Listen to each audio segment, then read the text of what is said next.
अस्सलामुअलैकुम my YouTube family. आज की वीडियो में मैं आपके लिए रमज़ान स्पेशल कटोरी चाट की रेसिपी लेके आई हूँ। आपने वीडियो को स्किप किए बगैर देखना है। चले बगैर वक्त ज़ाया के इस मज़ेदार सी रेसिपी को स्टार्ट करते हैं। इस रेसिपी को बनाने के लिए यहाँ पर मैंने 1.5 कप मैदा लिया है। मैदे को आप हमेशा छान के यूज़ किया करें। अब इसमें मैं 1 टेबल स्पून कुकिंग ऑयल डाल दूँगी और हाफ़ टी स्पून नमक। अब इन सब चीज़ों को मैं अच्छी तरह से मिक्स कर लूँगी। अब थोड़ा थोड़ा सा पानी डालकर इसकी बेहतरीन सी डो बना लेंगे।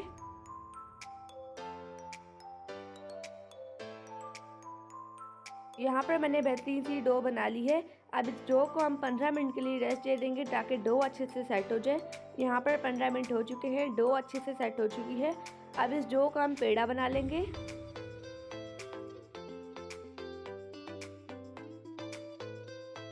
काउंटर पर मैं कुकिंग ऑयल लगा लूँगी, आप चाहें तो खुशका भी लगा सकते हैं। अब इस पेड़े की मैं बारीक सी रोटी बेल लूँगी। यहाँ पर मैंने रोटी बेल ली है। अब कांटे की मदद से मैं पूरी रोटी पर इस तरह से निशान बना लूँगी।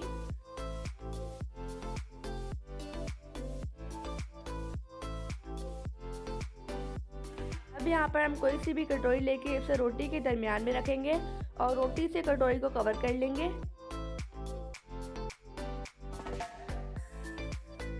यहाँ पर मैंने रोटी से पूरी कटोरी को कवर कर लिया है। अब नाइफ की मदद से जो एक्स्ट्रा है इससे हम कट कर लेंगे।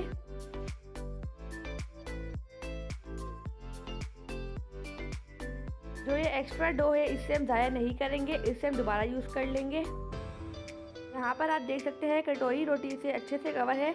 अब इसे हम फ्राई करते हैं। इससे हम हल्की आंच पे अच्छा सा क्रिस्पी होने तक फ्राई कर लेंगे। अगर आपको वीडियो अच्छी लगे तो वीडियो को लाइक, शेयर और चैनल को सब्सक्राइब कर दीजिएगा। आप मेरे चैनल को सब्सक्राइब कर दीजिए ताकि इसी तरह की आने वाली रेसिपीज़ का नोटिफिकेशन आपको मिलता रहे। यहाँ पर कटोरी खुद ब खुद बाहर आ जाएगी। आप देख सकते हैं कटोरी बाहर आ चुकी है, इसे मैं निकाल लूँगी। अब इस कटोरी को हम गोल्डन कलर आने तक फ्राई कर लेंगे। यहाँ पर हमारी कटोरी फ्राई हो चुकी है, अभी इसे हम निकाल लेंगे। हम चाट बनाते हैं। चाट बनाने के लिए मैंने एक उबला हुआ आलू लिया है जिसे मैंने बारीक काट लिया था। अब इसमें मैं उबले हुए सफ़ेद चने डाल दूंगी और एक बारीक कटा हुआ टमाटर और बारीक कटे हुए प्याज। अब इसमें मैं चॉप की हुई हरी मिर्चें डाल दूंगी और हाफ़ टी स्पून लाल मिर्च का पाउडर डाल दूंगी और 1 टीस्पून चाट मसाला और हाफ़ टी स्पून नमक। नमक आप अपने टेस्ट के मुताबिक कम या ज़्यादा कर सकते हैं।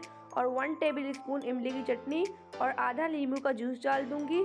अब इन सब चीज़ों को मैं अच्छी तरह से मिक्स कर लूँगी। रमज़ान आने वाले हैं, इफ्तार में आप इस रेसिपी को ज़रूर ट्राई कीजिएगा। आपके घर वालों को ये रेसिपी बहुत पसंद आएगी और मुझे कमेंट करके बताइएगा कि आपकी रेसिपी कैसी बनी।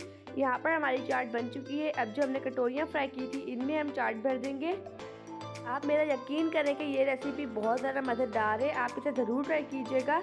अब इस पर मैं दही डाल दूँगी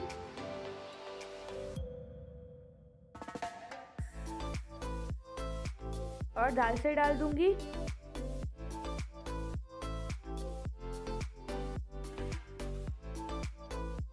माशाल्लाह अल्हम्दुलिल्लाह हमारी मज़ेदार सी कटोरी चाट बनकर रेडी हो चुकी है।